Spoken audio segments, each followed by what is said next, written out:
New figures show the number of U.S. children diagnosed with attention deficit hyperactivity disorder, ADHD, has grown 22% since 2003. Earlier this month, the Centers for Disease Control reported 1 in 10 children now have ADHD, an increase of 1 million since 2003. The spike in diagnoses of ADHD and other mental disorders has fueled an unprecedented reliance on pharmaceutical medications to treat children with long-term effects that remain unknown. The conventional response has also emphasized coercive methods, with parents and schools encouraged to focus on regulating children's behavior. Well, the Canadian physician and best-selling author, Dr. Gabor Maté, argues these responses are treating surface symptoms as causes while ignoring deeper roots. Whether it's in mental disorders like ADHD or in rampant incidents of bullying, Dr. Maté says children are in fact reacting to the broader collapse of the nurturing conditions needed for their healthy development. Instead of focusing on regulating children's behavior, Dr. Maté argues we should look at how those nurturing conditions can be improved. Dr. Gabor Maté is the author of 4 books, including Scattered, How Attention Deficit Disorder Originates and What You Can Do About It. And with Dr. Gordon Neufeld, Hold On to Your Kids, Why Parents Need to Matter More Than Peers.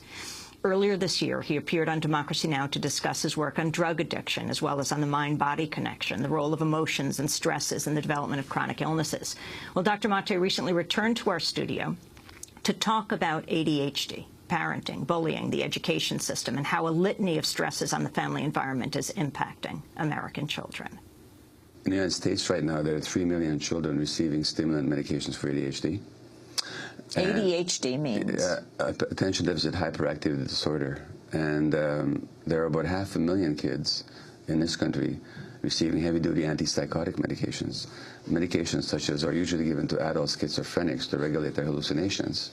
But in this case, children are getting it to control their behaviors. So what we have is a massive social experiment of the chemical control of children's behavior, with no idea of the long-term consequences of these heavy-duty antipsychotics on kids. And I know that Canadian statistics just last week showed that within the last 5 years, there's been a 43% increase in the rate of dispensing of stimulant prescriptions for ADD or ADHD. And most of these are going to boys. In other words, what we're seeing is an unprecedented burgeoning of the diagnosis. And I should say, really, I'm talking about, more broadly speaking, what I would call the destruction of American childhood, because ADD is just a template, or it's just an example of what's going on. In fact, according to a recent study published in the States, nearly half of American adolescents now meet some criteria for mental health disorders. So we're talking about a massive impact on our children of something in our culture that's just not being recognized.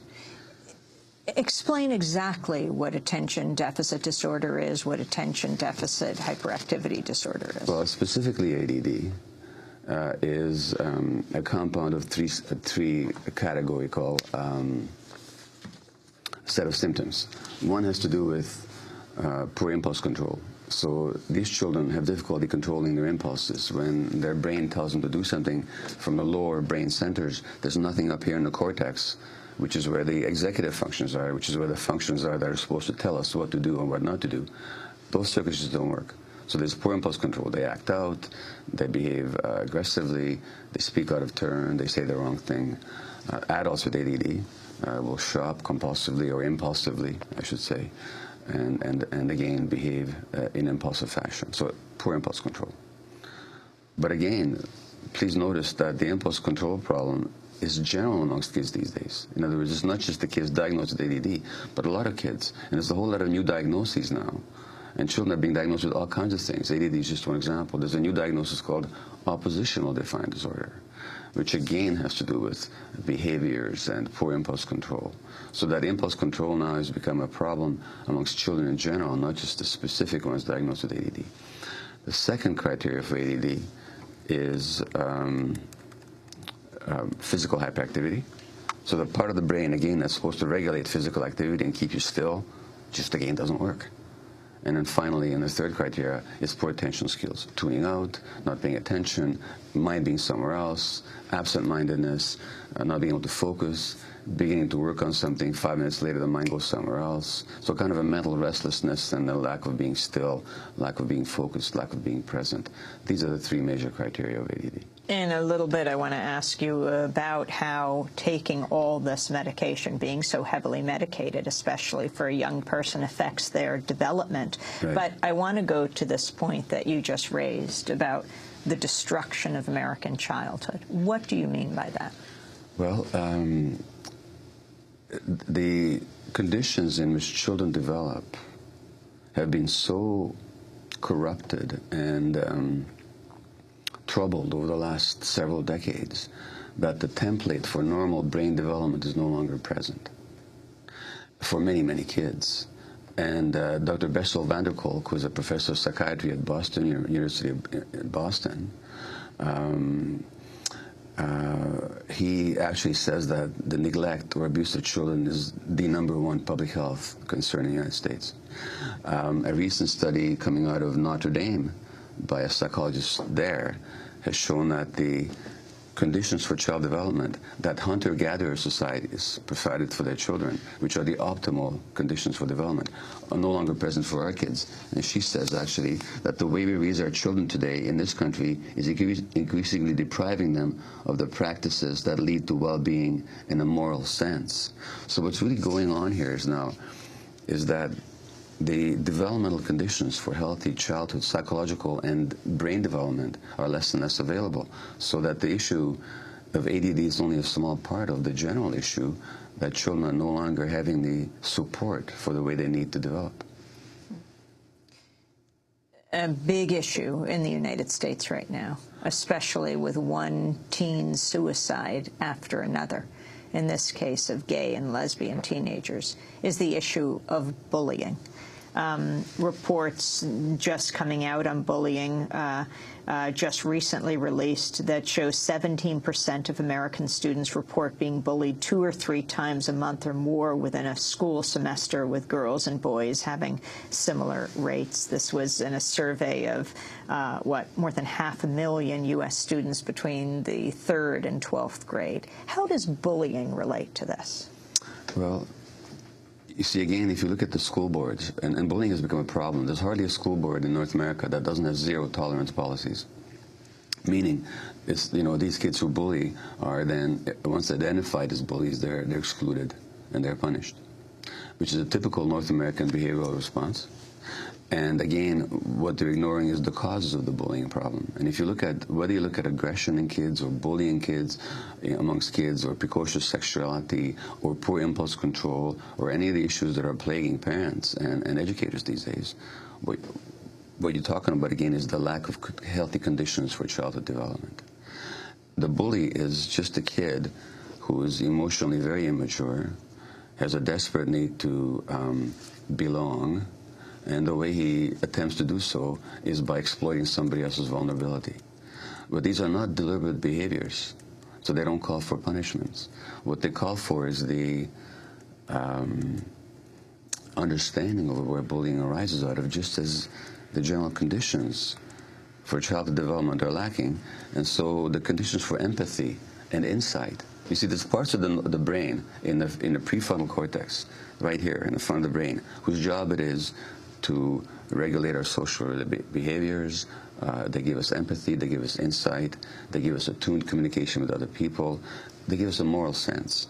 Those are the very conditions that, according to this Boston study, this Notre Dame study, are now lacking. So a lot of kids are now growing up without empathy, without insight into others, without a sense of social responsibility. And bullying is just an example of that. And really the fundamental thing that I want to get across here is that, as I made the point in my book about addiction as well, the human brain does not develop on its own, does not develop according to a genetic program, depends very much on the environment. And the essential condition for the physiological development of these brain circuits that regulate human behavior, that give us empathy, that give us a social sense, that give us connection with other people, that gives us a connection with ourselves, that allows us to mature. The essential condition for those circuits, for their physiological development, is the presence of emotionally available, consistently available, non-stressed, attuned parenting caregivers. Now, what do you have in a country where the average maternity leave is 6 weeks. These kids don't have emotional caregivers available to them. What do you have in a country where poor women, nearly 50% of them, suffer from postpartum depression? And when a woman has postpartum depression, she can't be attuned to the child. And what about fathers? Well, the situation with fathers is that, increasingly enough, there was a study recently that showed an increasing number of men are having postpartum depression as well. And the main role of the father, of course, would be to support the mother. But when people are emotionally, because the cause of postpartum depression in the mother is not intrinsic to the mother, What we have to understand here is that human beings are not discrete individual entities, contrary to the free enterprise myth, that people are competitive, individualistic, private entities. But people actually are social creatures, very much dependent on one another, and very much programmed to cooperate with one another when the circumstances are right. When that's not available, if the support is not available for women, that's when they get depressed. When the fathers are stressed, they're not supporting the women in that really important, crucial bonding role in the beginning. In fact, they get stressed and depressed themselves. The child's brain development depends on the presence of non-stressed, emotionally available parents. In this country, that's less and less available. Hence, you've got the burgeoning rates of autism in this country. It's going up like 20, 30-fold in the last 30, 40 years. Say what you mean by autism. Well, autism is a whole spectrum of disorders, but the essential quality of it is an emotional disconnect. These children live in a mind of their own. They don't respond appropriately to emotional cues. They withdraw. They act out in an aggressive and sometimes just unpredictable fashion. They don't know how to. There's no clear sense of emotional connection and just peace inside them. And there's many more kids in this country now. Several-fold increase. 20-fold increase in the last 30 years. The rates of anxiety amongst children is increasing. The numbers of kids on antidepressant medications has increased tremendously. The number of kids being diagnosed with bipolar disorder has gone up. And then not to mention all the behavioral issues, the bullying that I already mentioned, the precocious sexuality, the teenage pregnancies. There's now a program, a so-called reality show, that just focuses on teenage mothers. You know, in other words, see, it never used to be that children grew up in a stressed nuclear family. That wasn't the normal basis for child development. The normal basis for child development has always been the clan, the tribe, the community, the neighborhood, the extended family. Essentially, post-industrial capitalism has completely destroyed those conditions. People no longer live in communities which are still connected to one another. People don't work where they live. They don't shop where they live. The kids don't go to school necessarily where they live. The parents are away most of the day. For the first time in history, children are not spending most of their time around the nurturing adults in their lives. And they're spending lives away from the nurturing adults, which is what they need for healthy brain development. Canadian physician, best-selling author, Dr. Gabor Maté. If you'd like a copy of today's show, you can go to our website at democracynow.org. He's the author of, among other books, Scattered. We'll be back in a minute.